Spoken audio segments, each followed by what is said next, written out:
실증과 영권, 영적 권위, 영적 권능. 여러분, 영적 권능이 목회자에게만 있는 거 아닙니다. 어린아이들에게도 있습니다. 왜냐하면 우리가 영이 있죠. 그렇기 때문에 하나님이 사랑하는 자들에게는 그 나이에 맞는, 또 그 사람의 영의 깊이에 맞는 권능과 권위를 주십니다. 사도행전 1장 8절 어떤 거죠? 말씀이 너희가 사마리아와 땅끝까지 이르러 복음을 전할 때 하나님의 성령의 권능이 너희에게 임하면 그러면 복음을 전하는 것을 어른만 합니까? 어린이도 합니까? 어린이도 하잖아요. 그러니까 복음을 전할 때 성령이 너희에게 임하시면 너희가 뭐를 받고? 권능을 받는다고 그랬어요. 그러니까 이 권능은 어린이들도 받는 거예요. 우리 유년부도 권능 받기를 축복합니다. 권능 받아야 돼요.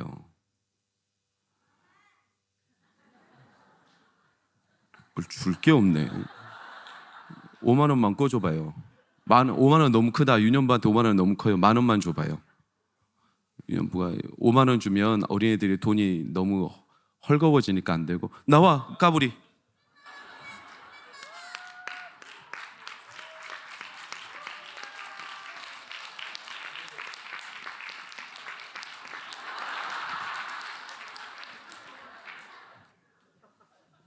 참, 어디 가냐? 돈 받고 뛰어버리냐 너? 돈 받고 도망가냐? 아니구나. 권능이 그래서 어린이들에게도 임해야 되는데 권능을 방해하는 요소가 여러분 큰 죄가 아니라 저를 따라해 보세요. 실증입니다. 실증. 크게 말하는 게 약간 뭘 달라는 것처럼 지금 들리는데 이제 안 줄 거야. 줄 수도 있겠지. 하나님이 감동 주시면. 여러분, 실증은 단순하게 말하면 반복되는 데서 오는 지겨움이죠. 피곤함. 이 실증이 조금 더 단단해지면 염증 그러죠. 그러니까 염증은 해보지도 않고 마음에 이미 막 이렇게 터부시하는 마음이에요. 어떤 사람을 보면 염증이부터 생겨. 어떤 일을 생각하면 염증부터 생기는 경우 있죠. 이미 그 일을 통해서 내 마음이 피곤한 거예요. 그러니까 그게 마음의 염증. 그래서 염증은 뿌리가 깊어요. 치주염, 중이염.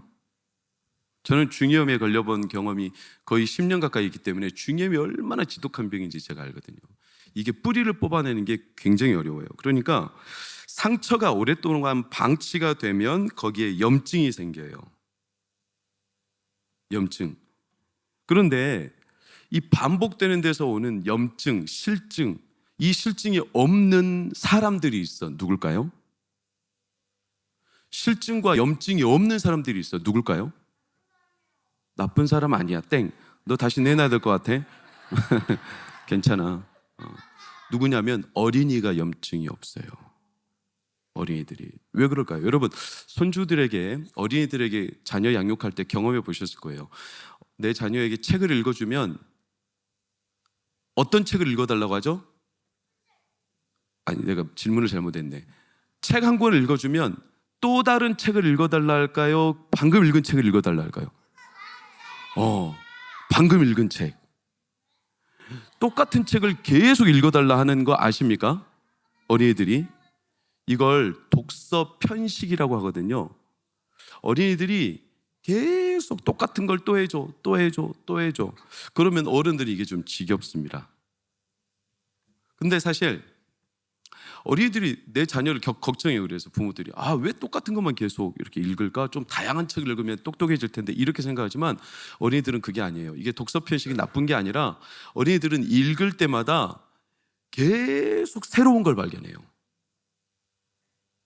사실은 우리도 그래요. 어른도 책을 읽을 때마다 계속 새로운 걸 발견하게 되어 있어요. 근데 사람은 어른이 될수록 이상하게 새로운 걸 발견하는 이 즐거움보다 안정을 좋아하고, 그래서 똑같은 거 그걸 즐기는 것보다는 그냥 내가 편안하게 할 수 있는 거. 어린이들은 이 성장을 해가는 과정이라서 그런지 똑같은 책인데도 거기서 계속 똑같은 걸 간파하는 게 아니라 또 새로운 거. 그래서 똑같은 걸 읽어달라고 하는 거예요. 그러니까 이게 성장한다는 증거죠. 제가 존경하는 최웅석 교수님, 제 이제 사사해 주셨던 교수님이 했던, 제가 성경을 보는 저의 태도, 제 태도를, 성경을 읽을 때 이런 태도로 읽으라 해주셨던 말씀이 뭐였냐면 독서 100편 의자현이었어요. 독서를 100번 하면 의자현, 뜻이 스스로 드러난다. 그러니까 읽어보지 않고 자꾸 본인이 거기서 그냥 실증 나니까 던져버리고 그냥 편한 거 하려 하고 이렇게 하는 거죠. 여러분, 똑같은 일을 계속한다는 건 이거 대단히 힘든 일이에요. 왜? 실증이 생기거든요. 그러니까 편한 걸, 익숙한 걸 하려고 하는데, 사실은 이 실증 때문에 진짜 드러나야 될 것들이 드러나지 못해요. 근데 어린이들은 읽어도 계속 또 재미를 느껴요. 왜냐? 어린이들은 성장해 가고 있기 때문이에요. 하루하루가 다르게. 그럼 반대로 똑같은 걸 하며 지루함을 느낀다는 것은 우리가 뭘 하고 있지 못하다는 증거냐면 성장이 없거나 내 안에 새로운 걸 발견하는 통찰력이 닫혀 있다는 증거예요. 그래서 안 해요. 왜? 실증 나거든. 문제는 우리 영혼이 실증이 나면 새로움이 안 들어와. 왜?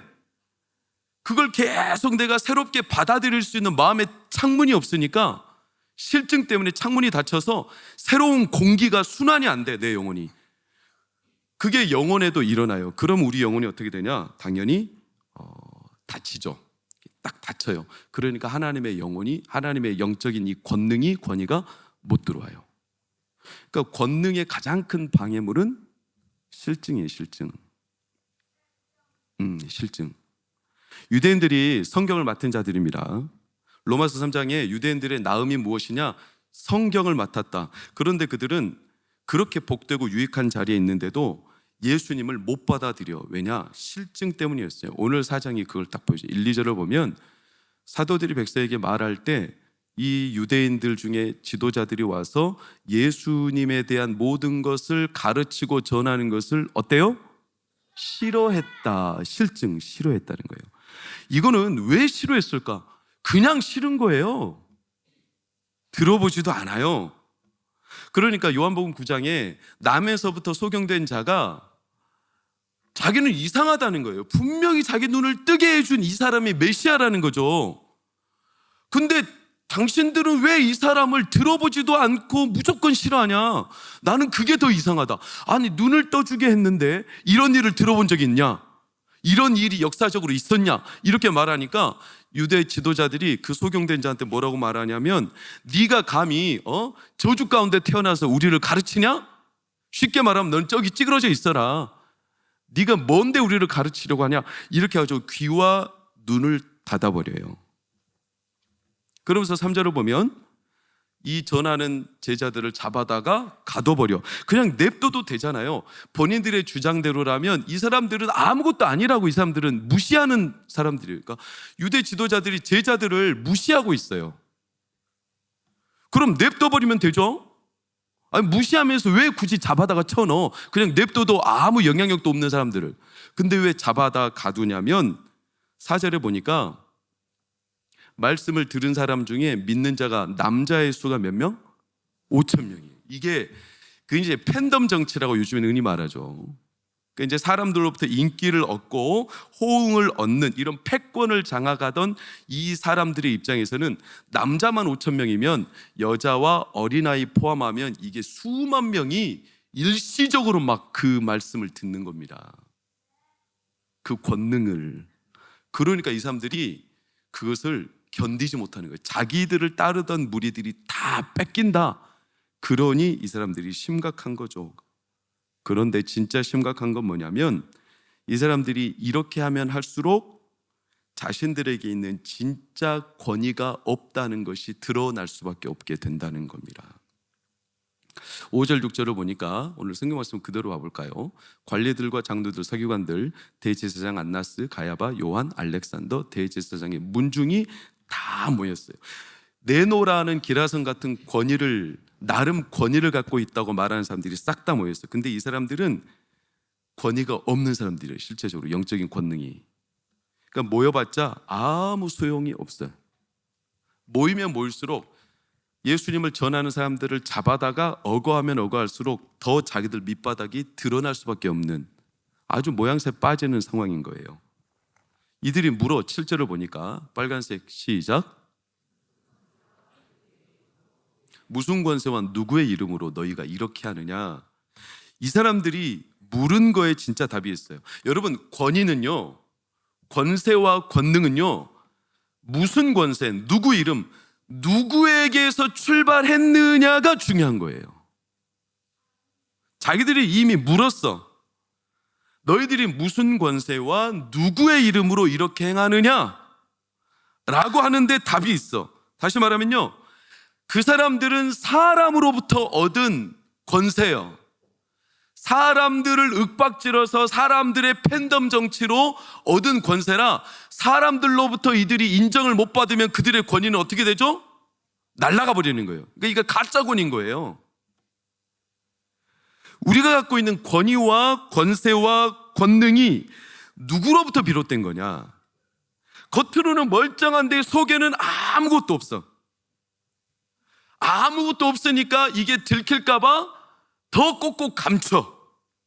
그리고 사람들을 윽박질러.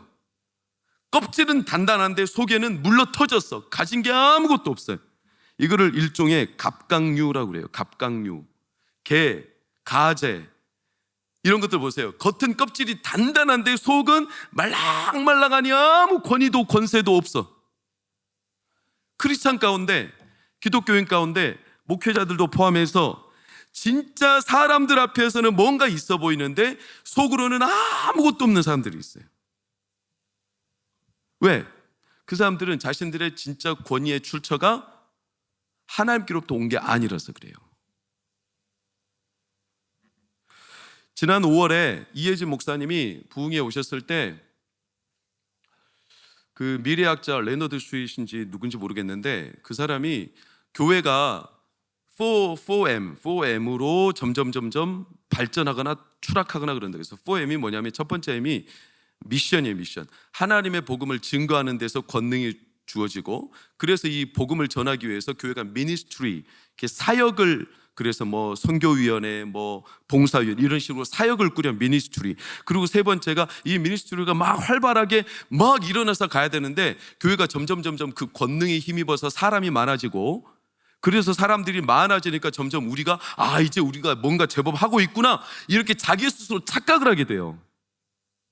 사람이 많아지니까, 인기가 많아지니까, 팬덤이 많아지니까 교회가 사이즈가 커지면 그때부터 뭐 하기 시작하냐면 미션으로 시작해가지고 미니스트리로 가다가 그때 이제 뭘로 바뀌냐면 매니지먼트로 바뀐다고 그랬어요. 그러니까 관리를 하기 시작해. 하나님의 권능을 가지고 계속 하나님의 말씀대로 이 권능을 따라 움직이는 것이 아니라 그때부터 사람들의 인기를 어떻게 계속 유지할까? 사람들의 마음을 어떻게 유지할까? 관리, 매니지먼트. 이 매니지먼트가 좀 바뀌면 마사지, 그러니까 마사지냐 메시지냐, 메시지를 전하는 게 아니라 사람의 귀를 간지럽혀주고 사람의 마음을 편안하게 해주는 마사지로 교회를 관리한다는 거예요. 그럼 교회가 마지막 4M이 뭐냐면 뮤지엄, 박물관이 돼가지고 생명이 없어. 박물관에는 뭐가 있죠? 박제된 게 얼마나 많아요. 공룡도 있고요, 코끼리도 있고 어마어마한 짐승들이 그렇게 많이 걸려있지만 생명이 있어요 없어요? 없어요. 박물관은 생명이 없어. 그냥 구경만 하는 곳이에요. 사람들이 왔는데 수만 명이 왔는데도 구경만 하고 돌아가 버려. 생명을 얻는 사람이 아무도 없어. 이게 권능이 사라져버린 성도와 권능이 사라져버린 교회, 권능이 사라져버린 부서, 권능이 사라져버린 목회자, 권능이 사라져버린 교회가 가지고 있는 아주 심각한 모습이라고 레너드 스윗 이 미래학자가 말한 거예요.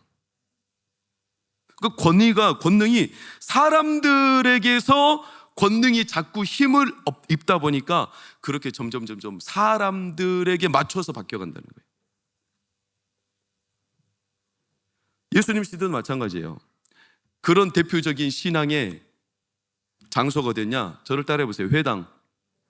회당이었습니다. 회당은 유대인들이 10명이 모이면 회당에서 모여서 우리처럼 예배당 비슷한 회당을 모여서 거기서 예배를 이렇게 선지서를 읽고 그렇게 같이 예배 드리는 문화가 있었죠. 예배는 아니었어요. 자기들끼리 이제 모세율법이나 이런 어떤 오경, 자기들이 좋아하는 선지서들을 읽으며 묵상하며 자기들의 어떤 전통을 이어갔죠. 근데 회당에는 어떤 일이 있었냐? 마가복음 1장 21절, 23절, 27절을 보면 너무 끔찍한 일이 있어요. 여러분, 회당에 들어갔어요, 예수님 어느 날. 근데 23절 마침 그들의 회당에 뭐가? 더러운 귀신이 있는 거예요.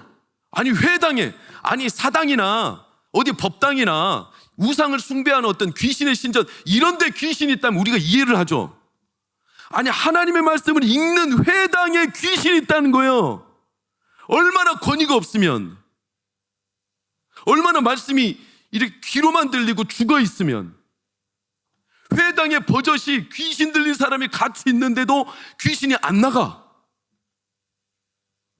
여러분, 예배를 드릴 때 간절히 소망합니다. 오늘 철야가 그냥 박물관처럼 보고 가는 철야가 아니라 예배를 드릴 때 내 영혼에 하나님의 죄악이 다 드러나고 우리 가운데 음란한 세력이 드러나고 어둠이 떠나가고 내가 죽을 것 같았지만 내 영혼이 다시 살아나는 은혜가 있기를 예수 이름으로 축복합니다.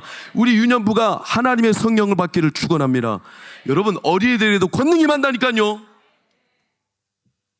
애들은 가라, 애들은 가, 이러면 안 된다니까요.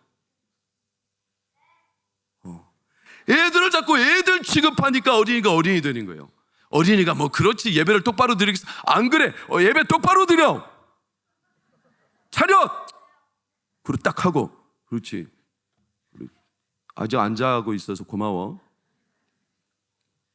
그 교회가 회당인데, 그래서 27절 다시 한번 보세요. 마가복음 1장 27절. 다 놀라죠. 예수님이 거기 가자 말씀을 전하자, 아니, 회당에 귀신이 얼마나 있었는지 모르지만 예수님이 가는 그날 귀신이 떠나버려요. 귀신이 드러나 버렸어요. 그러니까 사람들이 스스로 말하잖아요. 마지막 빨간색 시작.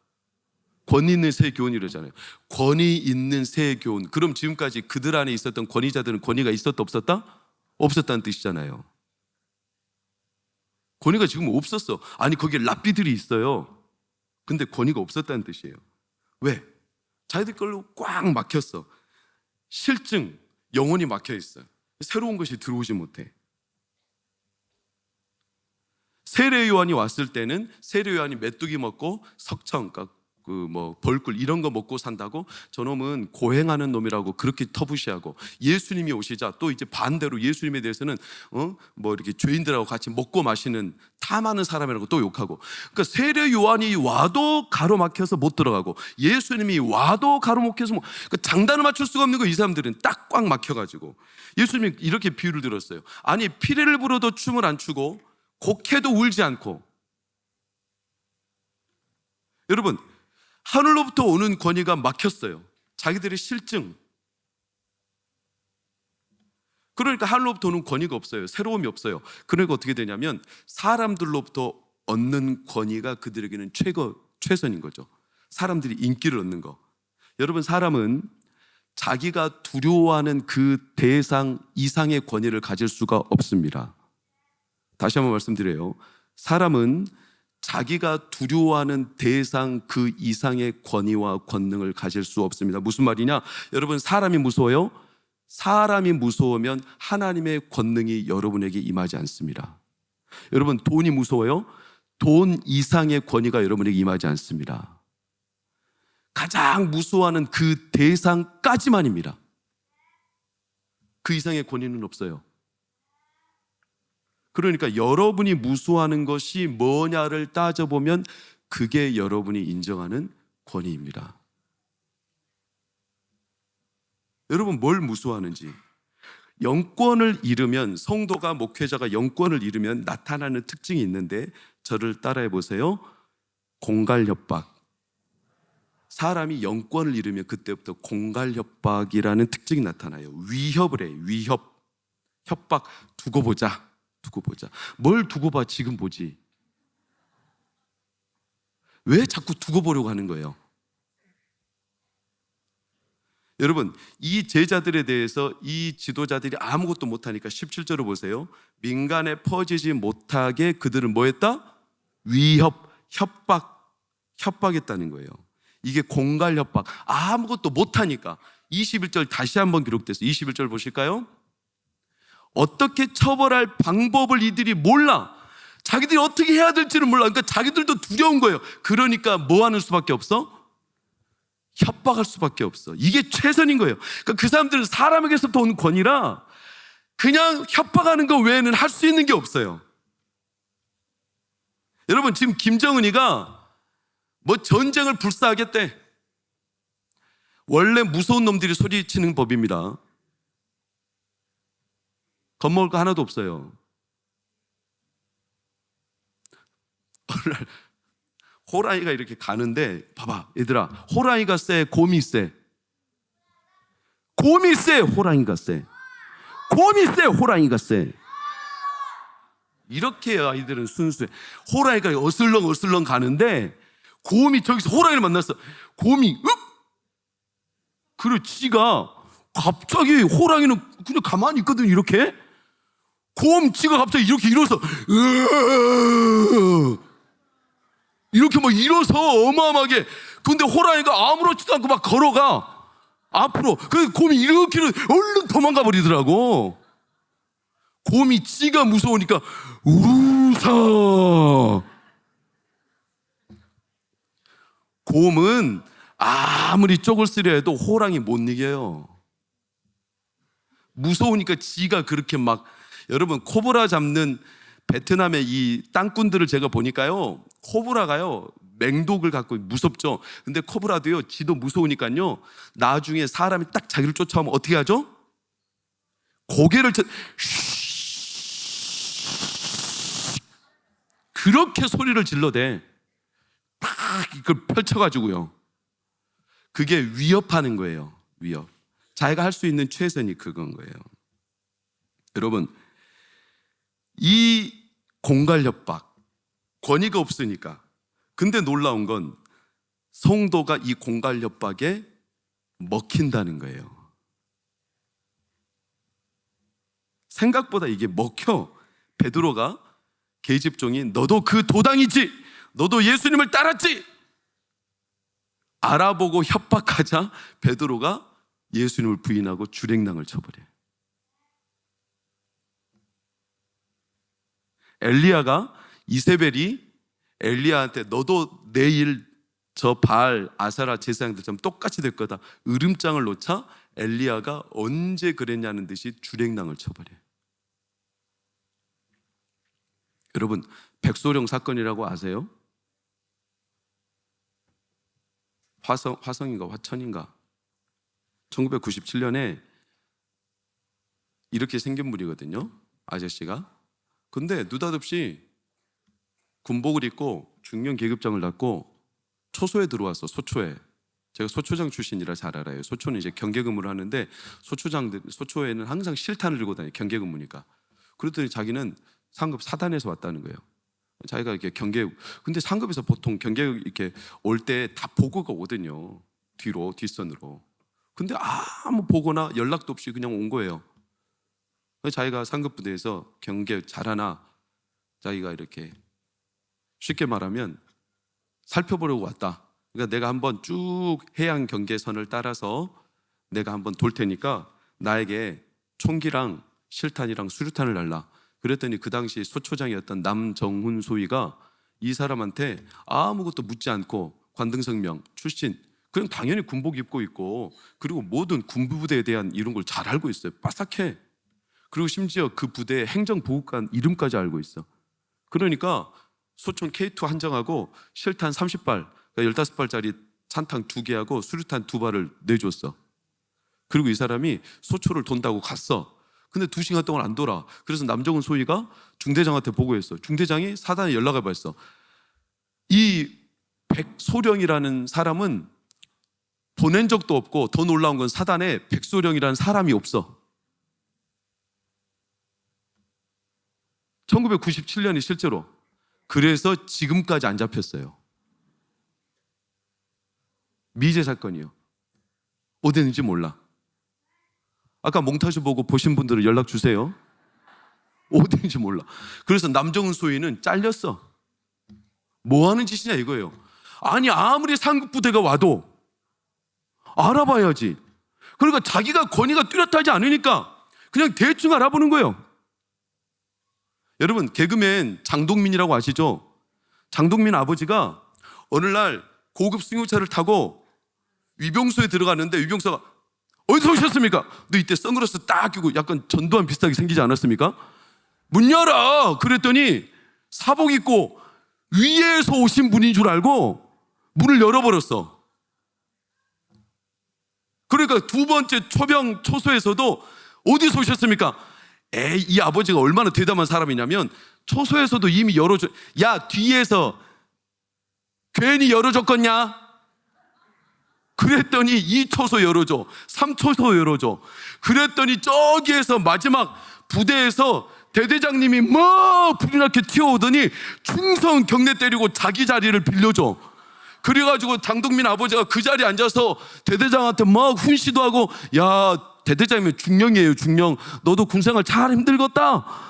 이렇게 위로를 전하면서 자기 아들을 데려오라는 거예요. 자기 아들이 그 당시 장동민 일병이었어. 나중에 알고 보니까 이 사람은 군인도 아니고 자기 부대 일병 아버지요. 뭐 하는 짓이요? 이게 실화예요, 실화. 사람들이 권위가 분명하지 않으니까, 사람들이 무서워서 그냥 협박하면, 으름장 놓으면 겁을 먹고, 성도가 어디에서 자꾸 넘어지냐면 자꾸 하나님께서 주신 영권이 없으니까 세상에서 영권 없이 사람들이 걸려놓은 수많은 시험들, 조금만 이 말하면 넘어지고 조금만 저 말하면 넘어지고. 그러니까 누구를 두려워하는가? 누구를? 마태복음 10장 28절을 보면 이렇게 선명히 예수님 말씀하셨어요. 보실까요? 몸은 죽여도 영혼은 능히 죽이지 못하는 자들, 시작. 두려워하지 말고 오직 몸과 영혼을 능히 지옥에 멸하실 수 있는 이를 두려워하라. 누구를 두려워하느냐? 그게 우리가 갖고 있는 정체성이고 그게 우리의 권위예요. 최종 권위. 하나님께 대한 두려움은 없어요. 근데 사람은 두려워. 사람이 두고 보자 하면 꼼짝을 못해. 왜 무서운 거예요? 여러분, 죄송합니다. 왜 사람 말에 그렇게 상처를 받는 겁니까? 왜 사람이 하는 말에 상처를 받아요? 그 하나님 말이 아니잖아요. 사람이 이 말했다고 그것 때문에 상처받아. 하나님 말보다 그 말이 더 센 겁니까? 저를 따라하세요. 나한테 욕하는 사람이 있으면 여러분 저를 따라하세요. 지 주둥이로 말하는데 남이 사? 지 주둥이로 말하는데 뭘 할 거예요?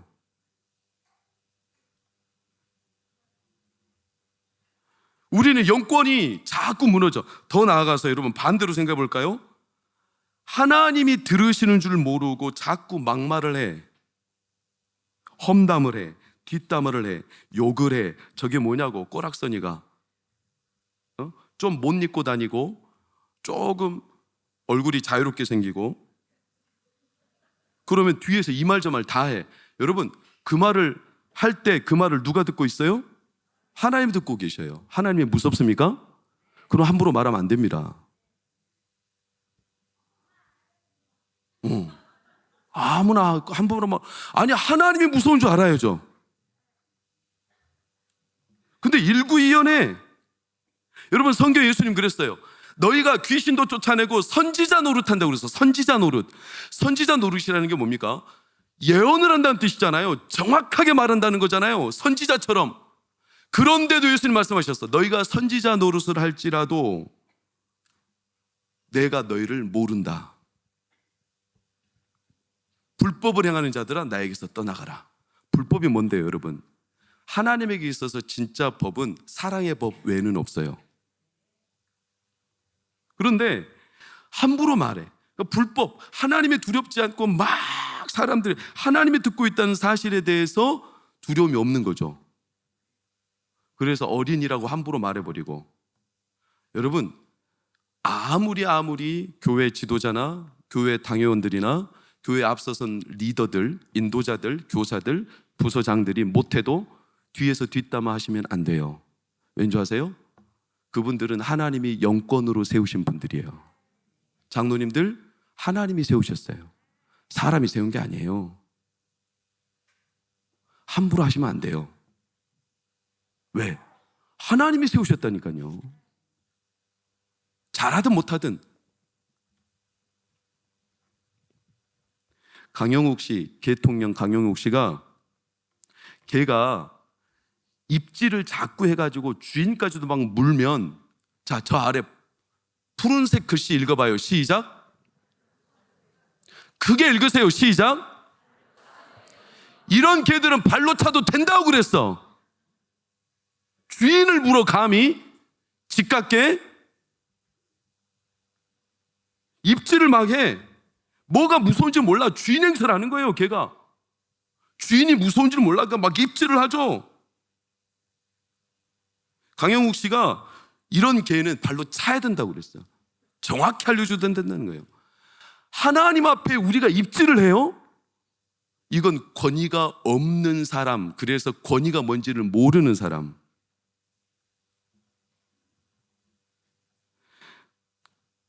우리가 하나님 앞에 진짜 권위를 아는 사람은 그렇게 하지 못해요. 왜?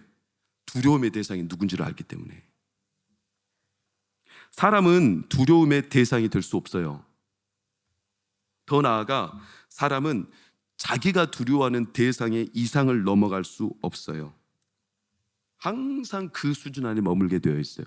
그래서 우리 어린이도, 저도, 성도님들도 영권을 얻어야 합니다. 영권이 없으면 사람의 윽박에, 공갈협박에 무너집니다. 아나무인으로 사람을 무시하라는 뜻이 아닙니다. 여러분, 영권이 있는 사람은 그 사람이 하나님의 형상이기 때문에 더욱 존귀하게 세워주지 함부로 하지 않습니다.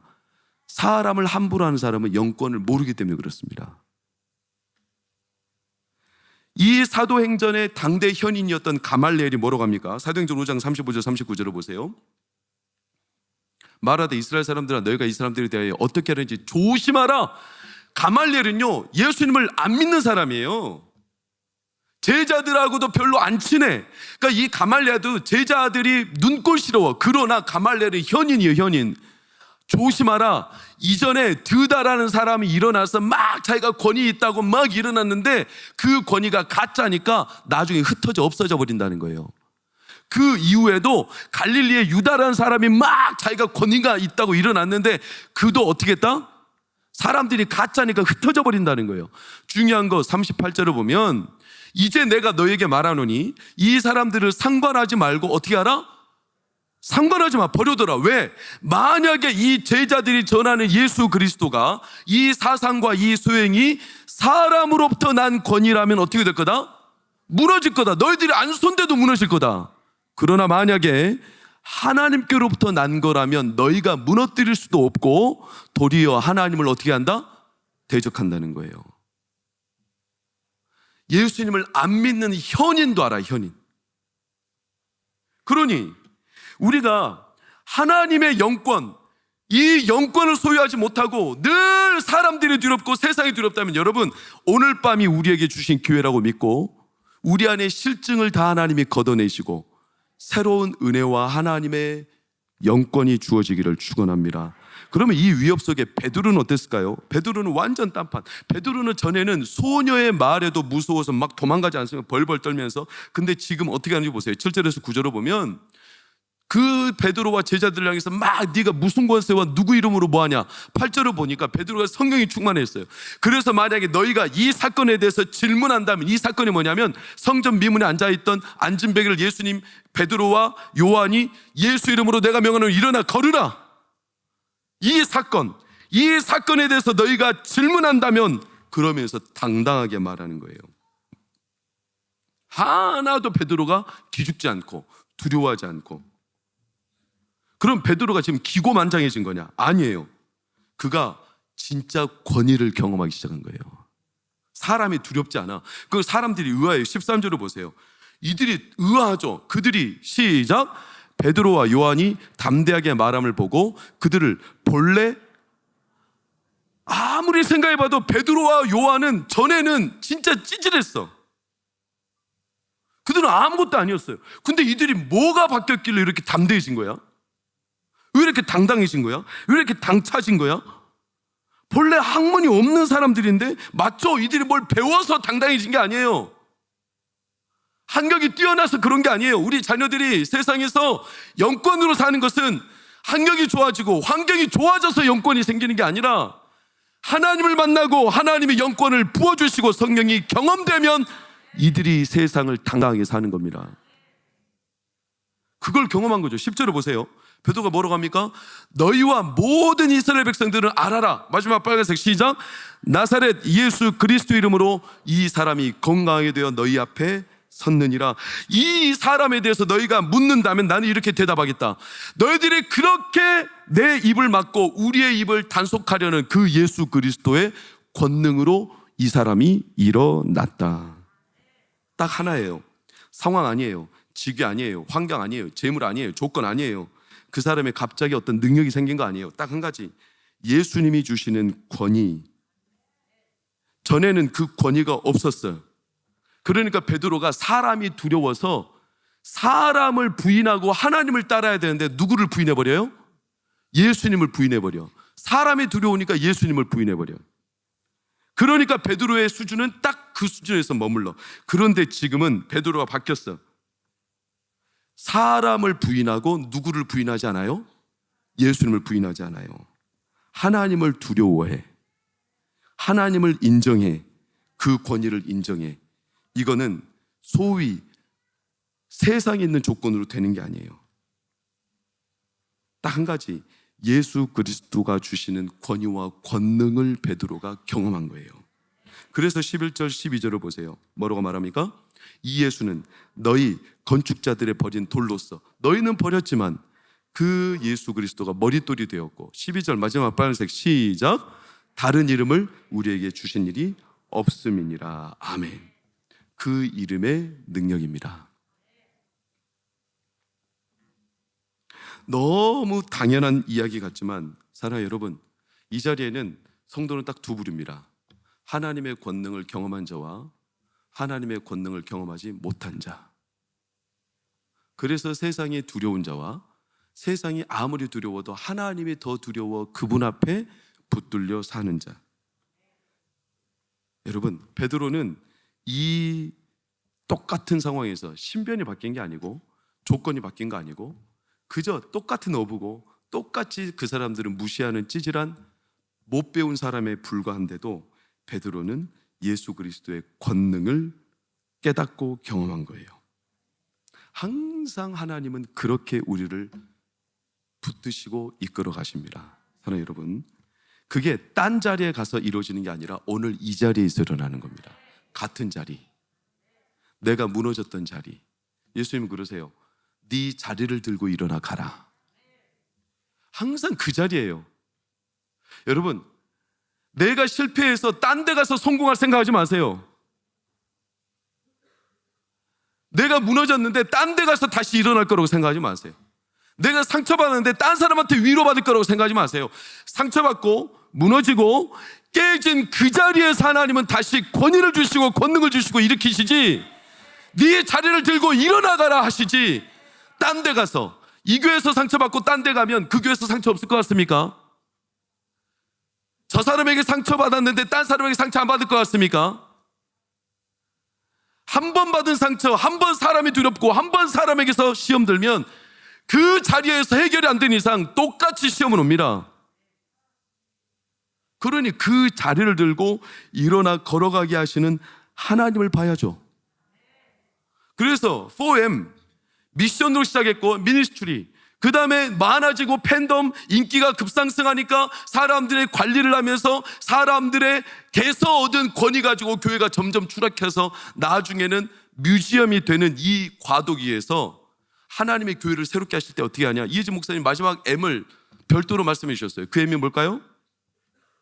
뮤지엄으로 바뀐 M이 생명이 없어서 박제된 성도들과 박제된 물건들만 있는 뮤지엄과 같은 이 M이 어떻게 바뀌냐면 새로운 하나님의 M이 있어요. 그게 뭐냐면 무브먼트예요. 하나님의 부흥이죠. 부흥. 무브먼트. 하나님이 일으키시는 권위와 권능과 감동, 이게 부어지면 교회는 새로워져요. 그래서 베드로가 그걸 경험한 거예요. 14절 16절을 보면 아무도 베드로에게 비난할 말을 찾을 수가 없어. 공회에서 나가라고 쫓아는 내지만 아무 말도 못해. 마지막 16절 보면 그들이 증언하는 게 이 사람들을 어떻게 할까? 그들로 말미암아 유명한 표적이 나타난 것, 이제는 우리도 뭐 할 수 없다? 부인할 수 없다는 거예요. 우리도 부인 못한다. 여러분, 딱 맞는 말씀을 예수님이 이미 주셨어. 마태복음 10장 32, 33절을 보세요.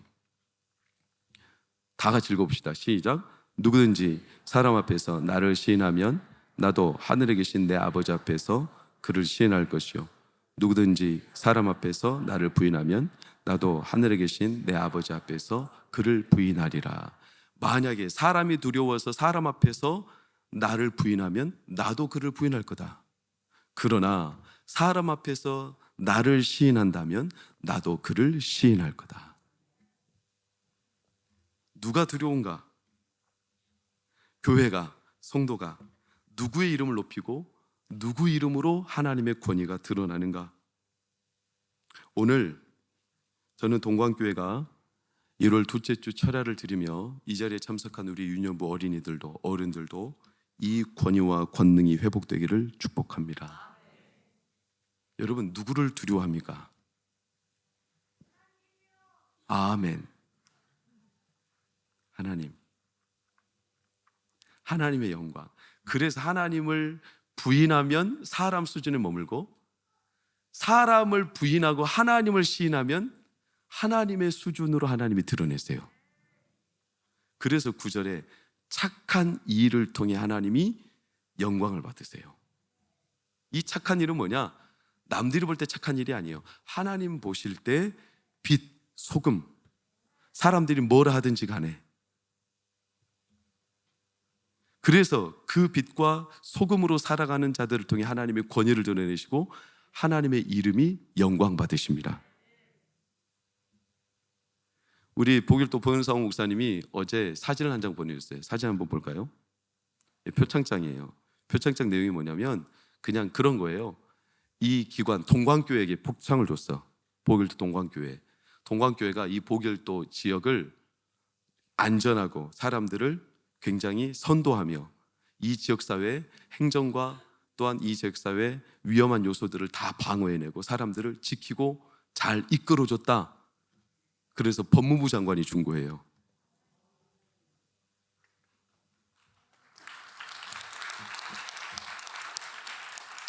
그래서 저한테 막 자랑을 하더라고요. 동광교회 이름으로 하나님이 영광 받아서 너무나 기쁘다고. 그럼 변상욱 목사님 권위가 있냐? 권능이 있냐? 힘이 남다르냐? 뒷배기 강하냐? 하나도 없어요. 그냥 딱 한 가지. 늘 하나님을 두려워하여 하나님 뜻대로 하나님 말씀대로 살려고 매일매일 살 뿐이에요. 그랬더니 그 지역사회에 하나님이 하나님의 권위를 드러내셔요. 하나님이 영광 받으셔요.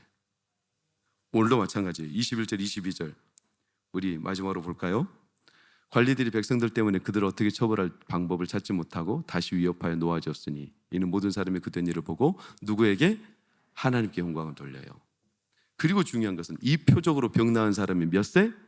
40여 세. 안전명이었던 사람이 40여 세. 왜 성경은 이 구절을 굳이 이곳에 넣어놨을까요? 몇 세인지 궁금하지도 않아. 그냥 일어났다가 끝나버렸어. 일어난 사람 스토리는 이미 앞에 사도행전 3장이 다 끝났어요. 근데 굳이 4장까지 끄집어 와서 이 사람이 40세 때 일어났다. 무슨 말일까요? 굳이 이 말을 하는 게 뭘까요? 여러분, 우리 어르신들, 우리 장로님들이나 권사님들, 권사님, 장로님들 때는 보통 한국인 평균 수명이 몇 살이었습니까? 네? 평균 수명 60? 70이요? 그렇죠. 뭐 60, 70도 많은 거였죠. 그래서 그때 당시에는 50만 넘어도 이제 많은 거였죠. 인생에 거의 막바지였죠. 지금 100세니까.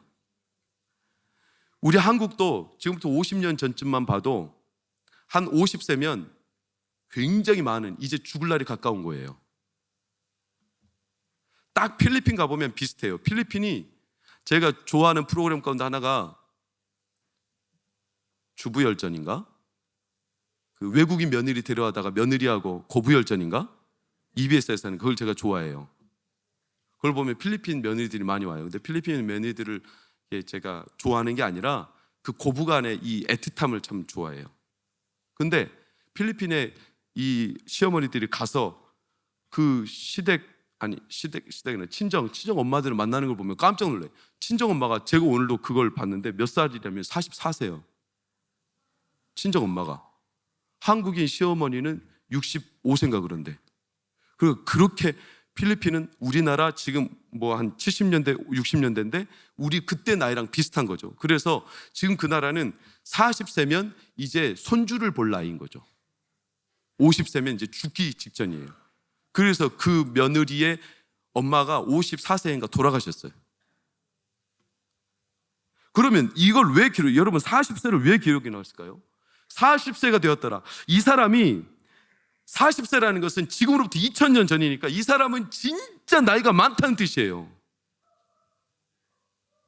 40세라는 것은 지금부터 50년 전에도 50세가 많은 나이면 2000년 전에 40세면 엄청 많은 나이예요. 그런데 이 사람에게 하나님의 권위가 임했다니까. 새로울 거 없는데 아무것도 기대하지 않는 사람인데요. 나에게 무슨 미래가 있을까? 그냥 주저앉아 있는 사람이에요.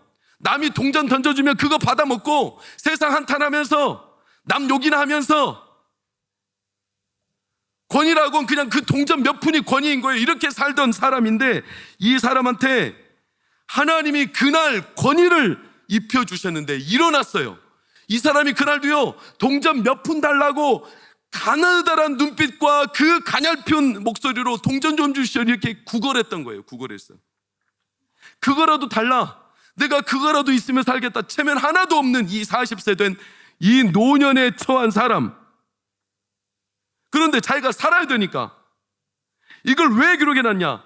우리 어린애들뿐만 아니라 여러분, 우리 사랑하는 동광이 모든 노년에 계신 성도님들도 우리가 노년에 이르러도 마음이 점점 높아심에 뒤로 물러가고 과거에 붙잡히고 내 마음에 무슨 새로운 것이 있을까 이렇게 마음에 전혀 기대할 게 없는 그런 자리에 앉아 있을지라도 오늘 하나님이 40세 된 이 미문에 앉았던 안진뱅이에게 나사렛 예수 그리스도의 그 이름의 권능이 여전히 있으니 네가 이 이름을 받아라. 나에게 있는 건 금도 아니요 은도 아니지만 내가 너에게 나에게 있는 예수님의 이름을 주노니 일어나 걸으라. 그러면 이 자리에 있는 노년에 계신 80세, 90세 된 성도도 하나님의 권능을 입습니다. 그러니 마음을 여십시오. 실증에 시달리지 말고 새로울 것 없다라고 마음의 문을 닫히지 말고 사람 두려워하지 말고 하나님의 권위를 기대하면서 우리 자리에 계신 성도 누구라도 어린이들도 하나님의 살아계심을 오늘 밤에 경험하시기를 축복합니다. 하나님은 이사야 선지자의 이름하셨어요. 내가 너를 싫어하여 버리지 않는다. 하나님은 우리에게 실증을 안 느끼셔요. 우리를 끝까지 붙들고 가십니다. 그러니 이 시간 저희들 마음에 좀 소망합시다. 좀 지치고 상했어도 여러분 하나님이 주실 권능을 입으시기를 축복합니다. 우리 어린이들 오늘 성령의 권능을 받기를 축복합니다. 네, 아멘. 저도 마찬가지예요. 저도 금요철야를 오면서 마음에 계속 소망하며 기도하며 주 앞에 하나님, 제가 진짜 바라는 것 딱 한 가지. 오늘 밤에 기도할 때, 찬양할 때, 말씀을 나눌 때, 말씀을 전할 때 하나님의 그 성령의 권위와 권능이 내 가슴에 다시 살아나기를 소망합니다. 사람 두려워하지 말고 다른 데 마음 뺏기지 말고. 이게 같은 자리에 계속 있으니까 제 마음에 기쁨을 갖기가 쉽지 않아요. 막 노고 이렇게 고단한 몸과 마음을 털어버리고 와야 되는데 이게 잘 안 되는 거예요. 이게 막 6시까지 간병 딱 마치고 이제 1시간 반 운전해서 교회 돌아오고 그래서 막 씻고 철야 올라오고 이 상황 순간순간에 하나님 제 안에 다른 거 없어요. 다른 거 말고 그냥 하나님 사랑하는 마음, 하나님께서 나에게 주시는 이 같은 자리에서 맴도는 현실과 같은 상황에도 네 자리를 들고 일어나 가라. 하나님이 권능과 권위를 주시는 분이니까 내 마음에 같은 현실 때문에 똑같이 내 마음이 다쳐서 실증 때문에 무너지는 성도들이 있다면 오늘 밤 저도 그런 사람이라면 이 밤에 하나님 내 영혼의 창을 여셔서 여러분의 창을 여셔서 하나님의 권능을 부어주시기를 축원합니다. 살아나기를 축원합니다. 우리 청년들도 살아나기를 축원합니다. 그리할 때 세상을 당당하게 살아낼 수 있습니다. 우리 찬양하고 기도합시다.